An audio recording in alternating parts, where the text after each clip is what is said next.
Miss Travis here. Welcome to Peace, Love, Learn. Get cozy and join me for today's read aloud.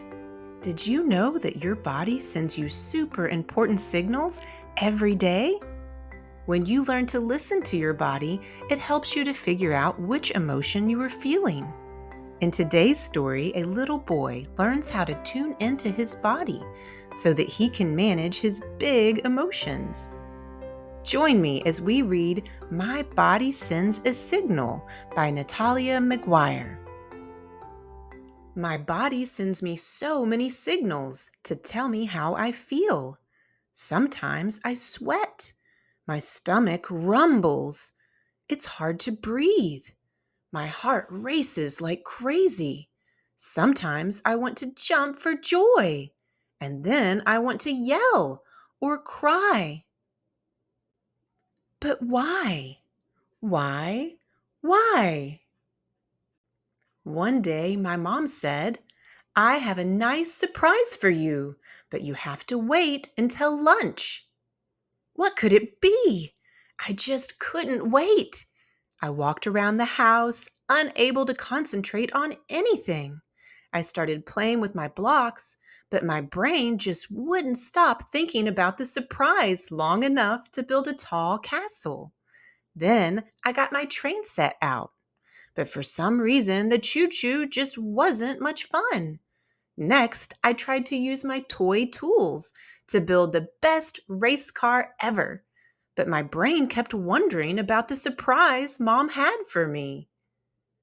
Boom, boom, my heart beat faster and faster. My skin tingled. I felt ants in my pants. I was so excited. Mom hugged me. Not long to wait, she said. And then I heard the doorbell. Mom looked at me, smiling.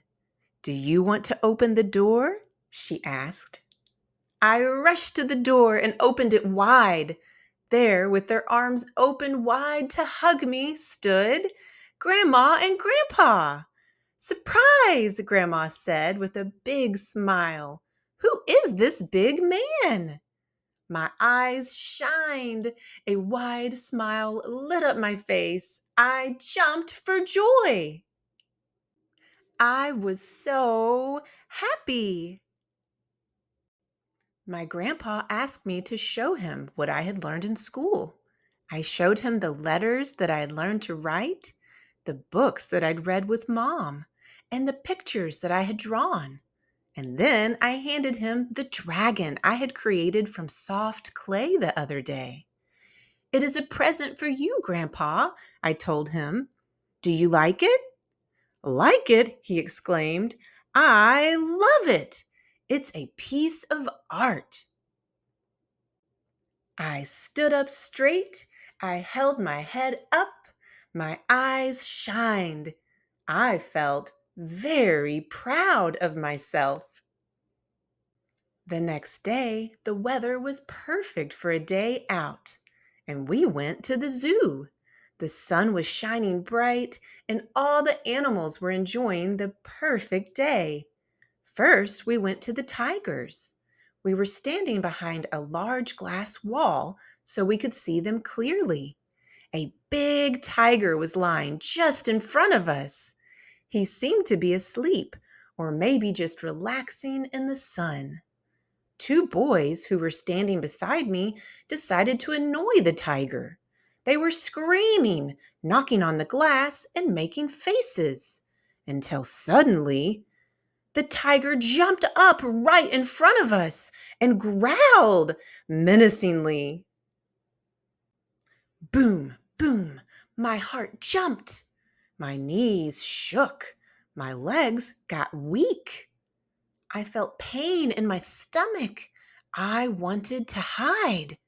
I was so scared.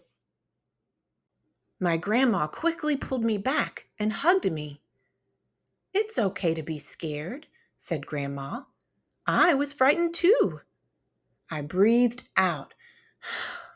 My heart felt normal again. My knees weren't so wobbly anymore. I calmed down.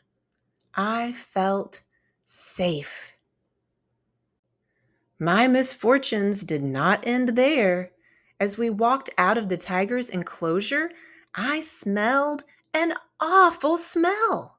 Where was it coming from? I wondered.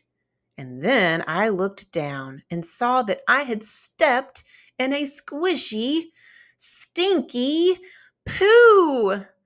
Ugh! I exclaimed. My nose wrinkled up. My upper lip curled. My head shook from side to side. My mouth got all watery, and I thought I might throw up. I was so disgusted. Grandpa stroked my back. "Oh dear," he said. "Let's go clean it." This was the last straw. I no longer wanted to see other animals. I wanted to go home. What an awful day! I tried to stop it, but my bottom lip just couldn't help but stick way out there. My whole body felt down.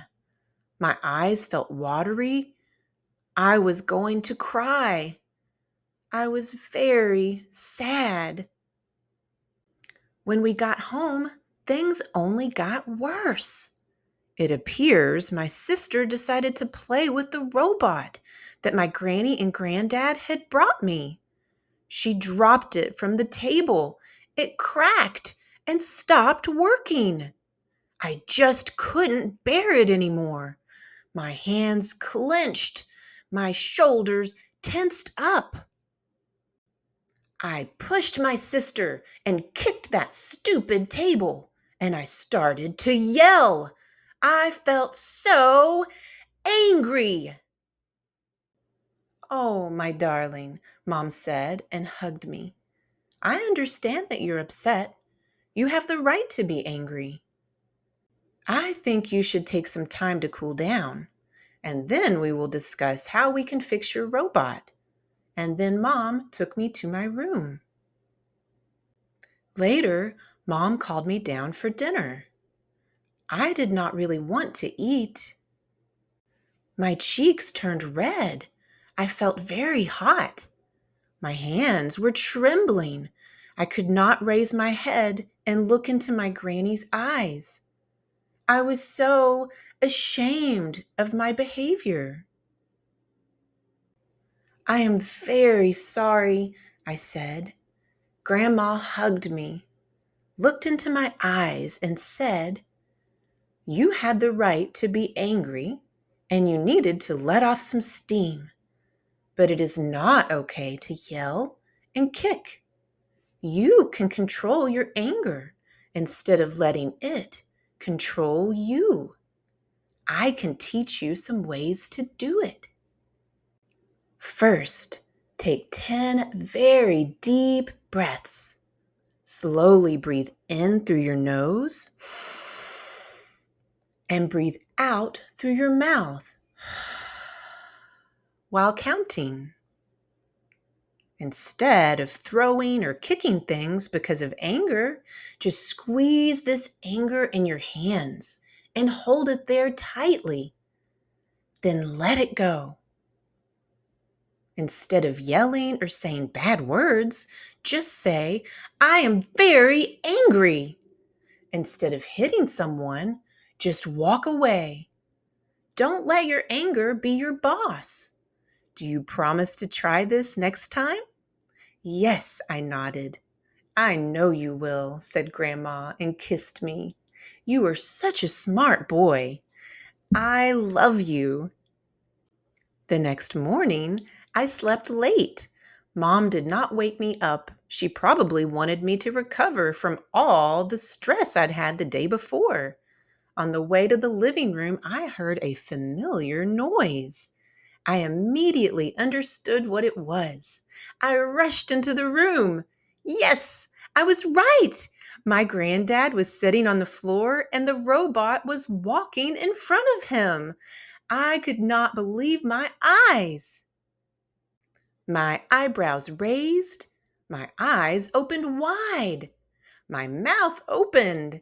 I was totally surprised. Granddad laughed. See, I fixed it.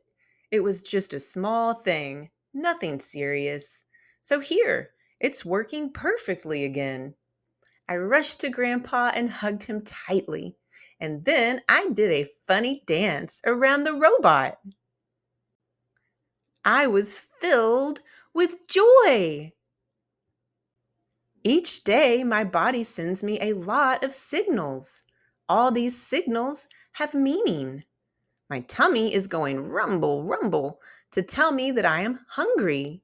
My mouth gets dry to tell me I am thirsty and it's time to drink some water. I yawn when I'm tired or bored. I get goosebumps when I get cold. I sweat when I am hot. I get butterflies in my stomach when I am nervous. I get so many of these feelings, and they are all perfectly fine. Thanks so much for tuning in. If you would like to add My Body Sends a Signal to your SEL library, click the link in the description to purchase this book. Much love and toodaloo until next time.